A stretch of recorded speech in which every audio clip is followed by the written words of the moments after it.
पावन श्री राम कथा बाल कांड। जय सीताराम। सहित सहाय सभीत अति मानी हारी मन मैन।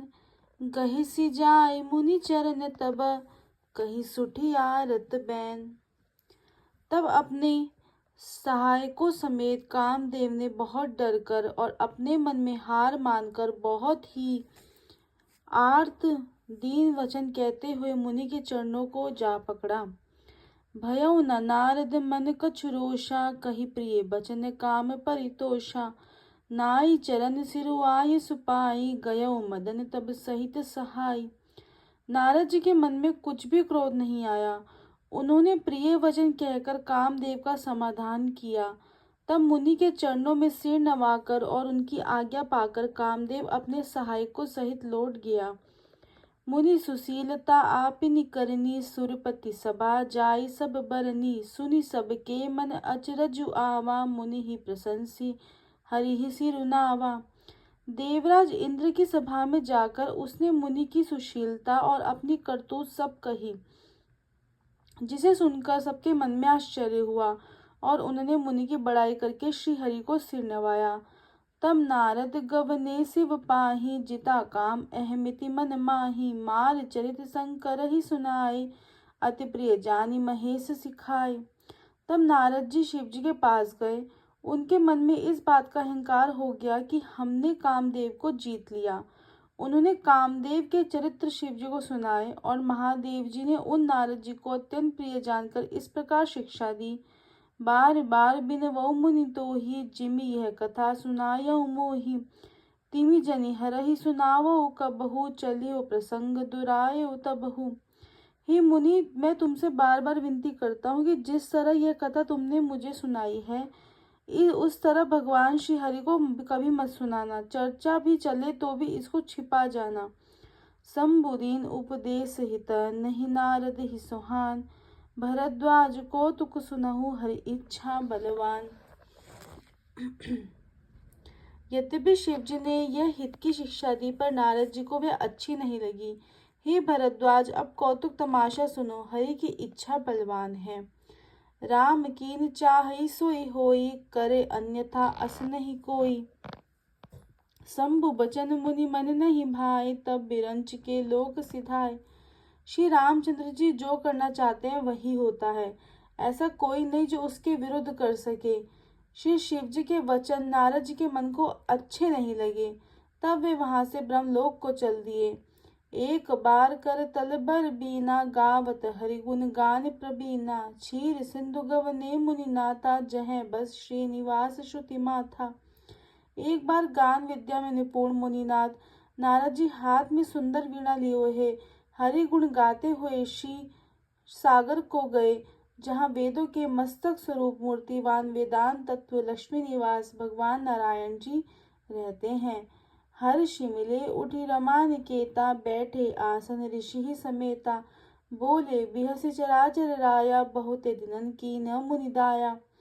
रमा निवास भगवान उठकर बड़े आनंद से उनसे मिले और नारद जी के साथ आसन पर बैठ गए। चराचर के स्वामी भगवान हंसकर बोले, हे मुनि, आज आपने बहुत दिनों पर दया की। कामचरित नारद सब भाष्य, यद्यपि प्रथम बरज शिव राखे। अति प्रचंड रघुपति के माया, जहि न मोह अस को जग जाया। यद्यपि शिव जी ने उन्हें पहले से ही बरस रखा था, तो भी नारद जी ने कामदेव का सारा चरित्र भगवान को कह सुनाया। श्री रघुनाथ जी की माया बड़ी प्रबल है। जगत में ऐसा कौन जन्मा है जिसे यह मोहित ना कर सके।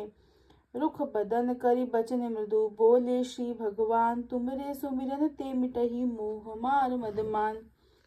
भगवान रूखा मुँह करके कोमल वचन बोले, हे मुनिराज, आपका स्मरण करने से दूसरों के मोह काम मद और अभिमान मिट जाते हैं, फिर आपके लिए तो कहना ही क्या है। सुन मुनि, मोह होई मन ताके, ज्ञान विराग हृदय नहीं जाके। ब्रह्मचरज व्रत रत मति धीरा, तुम्हि की करई मनोभव पीरा। हे मुनि सुनिए, मोह तो उसके मन में होता है जिसके हृदय में ज्ञान वैराग्य नहीं है। आप तो ब्रह्मचर्य व्रत में तत्पर और बड़े धीर बुद्धि हैं, भला कहीं आपको भी कामदेव सता सकता है। नारद कयो सहित अभिमाना, कृपा तुम्हारी सकल भगवाना, करुणा निधि मन दीख विचारी, उर अंकुरे गर्भ तरु भारी। नारद जी ने अभिमान के साथ कहा, भगवान यह सब आपकी कृपा है। करुणा निधान भगवान ने मन में विचार कर देखा कि इनके मन में गर्व के भारी वृक्ष का अंकुर पैदा हो गया है। बेगी सो मैं डारी हूँ उखारी, पन हमार सेवक हितकारी। मुनि कर हित मम कौतुक होई, अवसि उपाय कर भी मैं सोई। मैं उसे तुरंत ही उखाड़ फेंकूंगा, क्योंकि सेवकों का हित करना हमारा प्रण है। मैं अवश्य वह उपाय करूंगा जिससे मुनि का कल्याण और मेरा खेल हो। तब नारद हरिपद सिर नाई, चले हृदय अहमिति अधिकाई। श्रीपति निज माया तब प्रेरी, सुनौ कठिन करनी तेहि केरी। तब नारद जी भगवान के चरणों में सिर नवाकर चले। उनके हृदय में अभिमान और भी बढ़ गया। तब लक्ष्मीपति भगवान ने अपनी माया को प्रेरित किया और अब उसकी कठिन करनी सुनो। बिरचेयो मग महु नगर तेहि, सत जो जन विस्तार। श्रीनिवास पुर ते अधिक, रचना विविध प्रकार।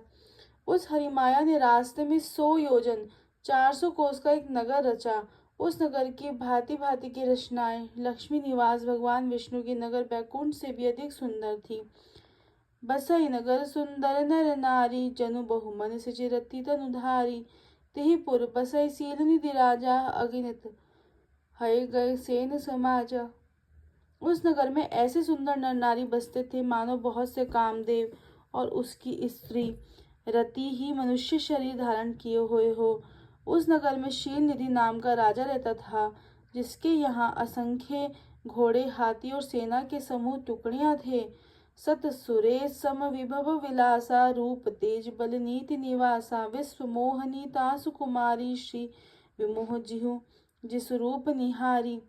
उसका वैभव और विलास 100 इंद्रों के समान था। वह रूप तेज बल और नीति का घर था। उसके विश्व मोहिनी नाम की एक रूपवती कन्या थी, जिसको रूप को देखकर लक्ष्मी जी भी मोहित हो जाएं। सो हरिमाया सब गुण खानी, सो बाता सुखिचाई बखानी। कई स्वयंवर सो नृपबाला, आए तहें अगणित महिपाला। वह सब गुणों की खान भगवान की माया ही थी। उसकी शोभा का वर्णन कैसे किया जा सकता है। वह राजकुमारी स्वयंवर करना चाहती थी, इससे वह अगणित राजा आए हुए थे। मुनि कौतुक नगर ही गयऊ, पुरबासिन सब पूछत भयऊ। सुनि सब चरित भूप गृह आए, करी पूजा नृप मुनि बैठाए। खिलवाड़ी मुनि नारद जी उस नगर में गए और नगर निवासियों से उन्होंने सब हाल पूछा। सब समाचार सुनकर वे राजा के महल में आए। राजा ने पूजा करके मुनि को आसन पर बिठाया। आनि दिखाई नारद ही, भूपति राजकुमारी। कहो नाथ गुण दोष सब, एहि के हृदय विचारी। फिर राजा ने राजकुमारी को लाकर नारद जी को दिखलाया और पूछा कि हे नाथ, आप अपने हृदय में विचार कर इसके सब गुण दोष कहिए। देखिए रूप मुनि बिरति बिसारी, बड़ी बार लगी रहे निहारी। लक्षण तासु बिलोकी बुलाने, हृदय हर्ष नहीं प्रकट बखाने। उसके रूप को देखकर मुनि वैराग्य भूल गए और बड़ी देर तक उसको देखते ही रह गए। उसके लक्षण देखकर मुनि अपने आप को ही भूल गए और हृदय में हर्षित हुए, पर प्रकट रूप में उन लक्षणों को कहा नहीं। जो एहि बरई अमर सोई होई, समर भूमि तेहि जीत न कोई। सेवक से वही सकल चराचर ताहि, बरई सील निधि कन्या जाहि। लक्षणों को सोचकर वे मन में ही कहने लगी कि जो इसे ब्याहेगा वह अमर हो जाएगा और रणभूमि में कोई उसे जीत नहीं सकेगा। वह शील निधि कन्या जिसको वरेगी, सब चर अचर जीव उसकी सेवा में करेंगे। लक्षण सब विचारी और राखे, कछुक बनाई भूप सन भाषे। सुता सुलक्षण कही न पाहि, नारद चले सोच मन माहि। सब लक्षणों को विचार कर मुनि ने अपने हृदय में रख लिया और राजा से कुछ अपनी ओर से बनाकर कह दिया। राजा से लड़की के सुलक्षण कहकर नारद जी चल दिए, पर उनके मन में यह चिंता थी कि करो जोई सोई जतन बिचारी, जही प्रकार मोहि बरे कुमारी। जब तब कछु न होई तेहि काला, हे विधि मिलई कवन विधि वाला। मैं जाकर सोच विचार अभी उपाय करूं जिससे यह कन्या मुझे ही वरे। इस प्रकार जब तब से कुछ नहीं हो सकता। हे विधाता, मुझे कन्या किस तरह मिलेगी। श्री राम जय राम जय जय राम, जय जय राम जय जय राम। श्री राम जय राम जय जय राम, जय जय राम जय जय राम। श्री राम जय राम जय जय राम, जय जय राम। श्री राम जय राम जय जय राम, जय जय राम। श्री राम जय राम जय जय राम, जय जय राम जय जय राम। जय जय सीताराम।